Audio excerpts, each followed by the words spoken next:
అంతర్జాతీయ యోగా దినోత్సవం 2025 ప్రతి సంవత్సరం జూన్ 21న యోగా దినోత్సవం జరుపుకుంటారు. ఈ సంవత్సరం థీమ్, దీని చరిత్ర, ప్రాముఖ్యతను ఇప్పుడు తెలుసుకుందాం. అంతర్జాతీయ యోగా దినోత్సవం 2025 ప్రాచీన భారతీయ సాంప్రదాయం ప్రపంచానికి అందించిన అమూల్యమైన బహుమతి యోగా. ఇది శారీరక ఆరోగ్యానికే కాకుండా మానసిక శ్రేయస్సుకు తోడ్పడుతుంది.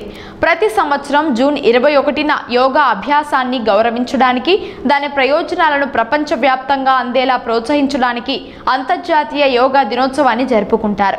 ఈ వేడుకలు దగ్గర పడుతున్నందున ఈ ముఖ్యమైన రోజు గురించి మీరు తెలుసుకోవాల్సిన వివరాలు ఇప్పుడు చూద్దాం. 2025 సంవత్సరానికి అంతర్జాతీయ యోగా దినోత్సవం theme yoga for one earth one health.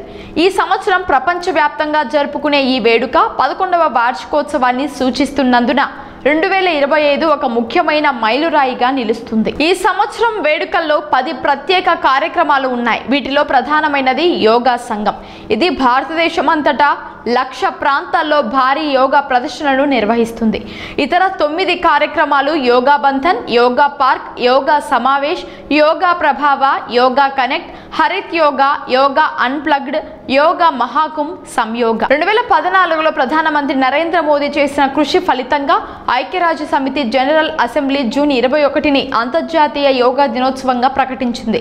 2014 December 11న ఐక్యరాజ్య సమితి 69వ జనరల్ అసెంబ్లీ సమావేశంలో ఈ తీర్మానాన్ని ఆమోదించింది.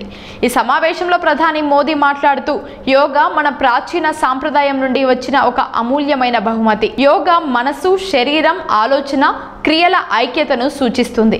ఇది మన ఆరోగ్యం, శ్రేయస్సుకు విలువైన సంపూర్ణ విధానం. యోగా కేవలం వ్యాయామం మాత్రమే కాదు, ఇది మీతో, ప్రపంచంతో, ప్రకృతితో ఏకత్వం అనే భావనను కనుగొనే మార్గం అని అన్నారు. 2015 జూన్ 21న న్యూఢిల్లీలో జరిగిన భారీ కార్యక్రమంలో మొట్టమొదటి అంతర్జాతీయ యోగా దినోత్సవం 2 గిన్నిస్ ప్రపంచ రికార్డులను సాధించింది. 35,985 మంది పాల్గొనడంతో అతిపెద్ద యోగా సెషన్, అలాగే ఒకే సెషన్లో అత్యధిక దేశాలకు చెందిన వారు పాల్గొనటం.